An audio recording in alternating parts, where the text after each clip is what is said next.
आपके सामने चुनाव से संबंधित एक न्यूज़ लेके आया हूँ और हर छोटी से और बड़ी न्यूज़ जो चुनाव से संबंधित है वो प्राप्त करने के लिए मेरे चैनल को सब्सक्राइब कर लेना, लाइक कर देना और शेयर कर देना। और क्योंकि मैं जब भी कोई न्यूज़ आती है चुनाव से संबंधित वो सबसे पहले मैं लेके आता हूँ। अगर आप प्राप्त करना चाहते हो तो सब्सक्राइब कर लेना। चलो शुरुआत करते हैं। राजस्थान में नगरीय निकायों और पंचायतों के चुनाव लगातार टलने से संवैधानिक सवाल खड़े हो रहे हैं। अधिकांश नगरपालिका का कार्यकाल समाप्त हो चुका है और प्रशासक बने अधिकारियों से काम कराया जा रहा है, जबकि सभी ग्राम पंचायतों का कार्यकाल खत्म होने पर सरपंचों को ही जिम्मेदारी सौंप दी गई है। वहीं पंचायत समिति व जिला परिषदों में कार्यकाल खत्म होने पर अधिकारियों को प्रशासक लगाकर काम करवाया जा रहा है। मतलब ये है कि जो लोकतंत्र है, लोकतंत्र में चुने हुए जो प्रतिनिधि होते हैं वो कार्यकाल चलाते हैं, उनका कार्यकाल पूरा हो गया तो उसकी जगह क्या किया है कि प्रशासक नियुक्त कर दिए, अधिकारियों के हाथ में सत्ता सौंप दी। 1 साल हो गई करीबन कार्यकाल पूरे हुए और वो अधिकारी अब सरकार चला रहे हैं। इसके बाद मैं आपको बता दूं, खास बात यह है कि चुनाव आयोग ओबीसी आयोग की रिपोर्ट नहीं मिलने का हवाला दे रहा है।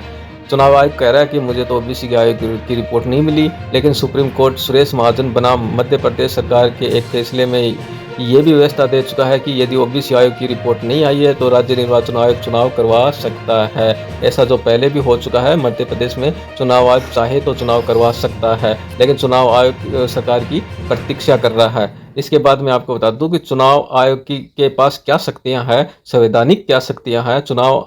चुनाव कराने की संवैधानिक जिम्मेदारी राज्य निर्वाचन आयोग की है और राज्य निर्वाचन आयोग अनुच्छेद 243 के पंचायत और अनुच्छेद 243 जेड नगर निकाय के तहत स्वतंत्र संवैधानिक संस्था है।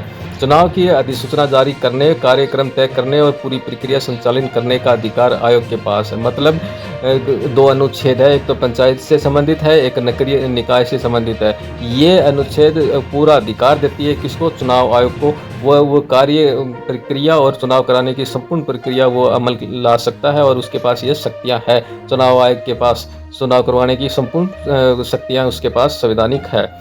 अगर चुनाव आयोग चाहे तो वो किसी की भी मान्य बगैर चुनाव करवा सकता है। ऐसे में सवाल ये है कि जब सरकार चुनाव कराने में देरी कर रही है तो क्या राज्य निर्वाचन आयोग अपने स्तर पर चुनाव करवा सकता है? लेकिन आपको खुद को पता है कि निर्वाचन आयोग के पास ये संपूर्ण शक्तियाँ है, लेकिन फिर भी निर्वाचन आयोग सरकार की इंतजार कर रहा है कि मुझे ओबीसी की रिपोर्ट मिले और तभी मैं चुनाव करवाऊँ।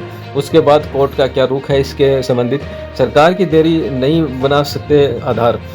कोर्ट ने कहा कि देरी नहीं होनी चाहिए। सुप्रीम कोर्ट ने किशन सिंह तोमर बनाम म्यूनिसिपल कॉरपोरेटर ऑफ अहमदाबाद 2006 में स्पष्ट कहा था कि स्थानीय निकायों के चुनाव समय पर कराना अनिवार्य है और राज्य सरकार की देरी को इसका आधार नहीं बनाया जा सकता। अदालत ने यह भी कहा है कि राज्य निर्वाचन आयोग को स्वतंत्र रूप से अपने अधिकारों का उपयोग करना चाहिए। मतलब निर्वाचन आयोग किसी पर डिपेंड नहीं रहना चाहिए, वो स्वतंत्र रूप से अपना अधिकारों का निर्वहन करना चाहिए, उपयोग करना चाहिए और चुनाव करवाना चाहिए। कोर्ट ने स्पष्ट रूप से कह दिया है। उसके बाद मैं बता दूं कि व्यवहारिक स्तर पर कुछ बाधाएं भी है। वो क्या है? हालांकि व्यवहारिक स्तर पर कुछ बाधाएं भी सामने आती है। नगर निकाय में वार्ड परिसमन और आरक्षण निर्धारित जैसे कार्य राज्य सरकार के अधीन होते हैं। यदि ये प्रक्रिया लंबित रहती है तो चुनाव कार्यक्रम घोषित करना कठिन हो जाता है।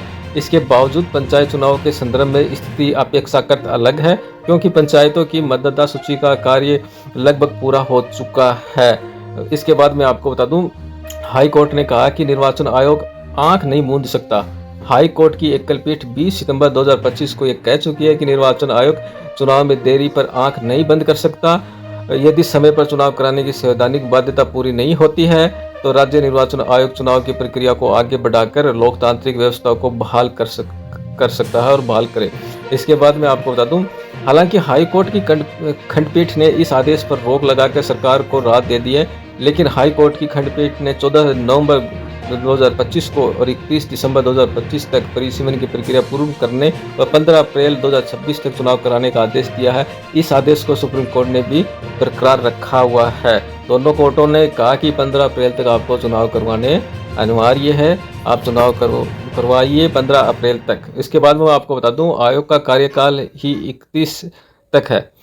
जो ओबीसी आयोग है उसका कार्यकाल 31 मार्च तक ही है। जैसे आएगी रिपोर्ट, कैसे रिपोर्ट आएगी, उसका कार्यकाल 31 मार्च तक ही है। पंचायत निकाय चुनाव में ओबीसी आरक्षण को लेकर गठित एक आयोग का कार्यकाल 31 मार्च तक ही है।